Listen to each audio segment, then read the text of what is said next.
কৌশল একটাই, বাংলাদেশকে কখনো বন্ধু বলে, আবার অভ্যন্তরীণ রাজনীতির অজুহাতে দাবিগুলো ফিরিয়ে দেয়। বন্ধুত্বের আড়ালে শোষণ, সহযোগিতার নামে নিয়ন্ত্রণ। তিস্তার মতো আন্তর্জাতিক নদীর পানি বন্টন নিয়ে ভারত বলেছে আমাদের মুখ্যমন্ত্রী মানে না, অথচ তারা নিজেরাই পানির লোভে উত্তরে একের পর এক জলবিদ্যুৎ প্রকল্প করে তুলেছে। বাংলাদেশের নদীর গতিপথ তারা আটকে দিয়েছে বাঁধ দিয়ে।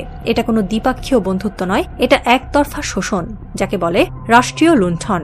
মমতার মুখ থেকে অপরাধ শব্দটি বের হওয়ার সঙ্গে সঙ্গেই আসল সত্যটা প্রকাশিত হয়ে গেল।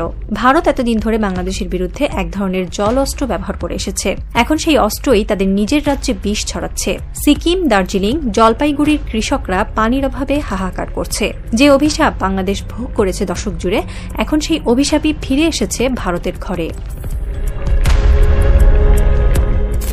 এখানে বিষয়টা কেবল পানি নয়, এটা রাজনীতি। কারণ এবার মমতা বন্দ্যোপাধ্যায় তিস্তার নামে যুদ্ধে নেমেছেন, কিন্তু লক্ষ্য মোদির বিজেপি সরকার। তিনি জানেন উত্তরবঙ্গের ক্ষোভ বিজেপির ভোটে প্রভাব ফেলবে, তাই এবার তিনি সেই ক্ষোভকেই অস্ত্রে পরিণত করেছেন। বিজেপির সিকিমের জলবিদ্যুৎ প্রকল্প দিয়ে পশ্চিমবঙ্গের উত্তরাঞ্চলে পানি সংকট তৈরি করেছে, আর সেই আগুনে ঘি ঢেলেছেন মমতা। তিনি কেন্দ্রের বিরুদ্ধে তীব্র ভাষায় বলেন, তিস্তার পানি আটকে রাখা শুধু অপরাধ নয়, এটা উত্তরবঙ্গের কৃষকের বিরুদ্ধে যুদ্ধ। কিন্তু প্রশ্ন উঠে যায়, এই যুদ্ধ 2011 সালে কেন শুরু করেননি আপনি? তখন তো আপনি নিজেই চুক্তি আটকে দিয়ে বাংলাদেশের বিরুদ্ধে যুদ্ধ ঘোষণা করেছিলেন। এখন কি শুধু মোদিকে ঘায়েল করার জন্য আপনি হঠাৎ বিবেকবান হয়ে গেলেন? বাংলাদেশের মানুষের কাছে যেন ইতিহাসের এক ব্যঙ্গচিত্র। বাংলাদেশ আর অপেক্ষা করছে না। চীনের সহায়তায় বাংলাদেশ এখন শুরু করছে তিস্তা ডাইভারশন প্রজেক্ট, যার মাধ্যমে বাংলাদেশের নদীর পানি রিজার্ভারে সংরক্ষণ করা হবে, নতুন খাল তৈরি করে কৃষিতে ব্যবহার করা হবে। এই প্রকল্প শুধু একটি উন্নয়ন পরিকল্পনা নয়, এটা এক প্রকার প্রতিরোধ আন্দোলন। চুক্তি না দিয়ে ভারত যেখানে পানি আটকে রাখে, বাংলাদেশ সেখানে চীনের অর্থে, প্রযুক্তিতে এবং সাহসে একটি জল স্বাধীনতা যুদ্ধ শুরু করেছে। চীনা প্রকৌশলীরা রংপুর ও লালমনিরহাট অঞ্চলে ইতিমধ্যেই জরিপ সম্পন্ন করেছেন। এর ফলে তিস্তার প্রবাহে নিয়ন্ত্রণ ফিরে পাবে বাংলাদেশ।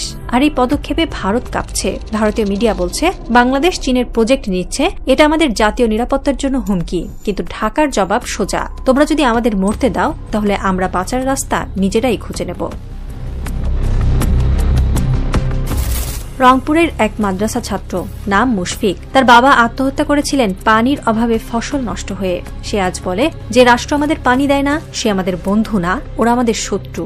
এই প্রজন্ম জানে না 1971-এর যুদ্ধ, কিন্তু তারা জানে তিস্তার লড়াই। তারা জানে ভারত শুধু বলে কিন্তু দেয় না। তারা জানে মমতা আর মোদি দুজনেই শত্রু। এই তিস্তা প্রজন্ম আর কারো মুখের কথা শুনবে না। তারা তাদের প্রধানমন্ত্রী, কূটনৈতিক সেনাবাহিনী সবাইকে বলছে, এইবার বদলা নাও, এইবার নদী ফিরিয়ে নাও। সন্ধ্যার আলোয় উত্তরবঙ্গের নদী তীরে এক প্রাচীন ব্রিজে কিছু তরুণ গায়ে রং লাগাচ্ছে। তারা ব্যানারে লিখছে, তিস্তার পানি আটকে রেখে ভারত আমাদের মেরেছে, এবার আমরা প্রতিশোধ নেব। বাতাসে ভাসছে তিস্তার শোক, আর তাতে মিশছে বাংলাদেশের নতুন এক দৃঢ় প্রতিজ্ঞা। এই লাইন এখন আর কেবল স্লোগান নয়, এটা হয়ে উঠেছে বাংলাদেশের নতুন কূটনীতির কেন্দ্রবিন্দু। এটা সেই প্রতিশোধ যেটা কূটনৈতিক ভাষায় দেওয়া হবে, অর্থনৈতিক সিদ্ধান্তে দেখা যাবে, সেনাবাহিনী প্রস্তুতিতে শোনা যাবে। ভারত যদি ভাবে তারা সবসময় বাংলাদেশকে শোষণ করবে, তবে এই প্রজন্মের মুখে একটাই উত্তর, আর নয় ভারত, এবার পাল্টা মারো।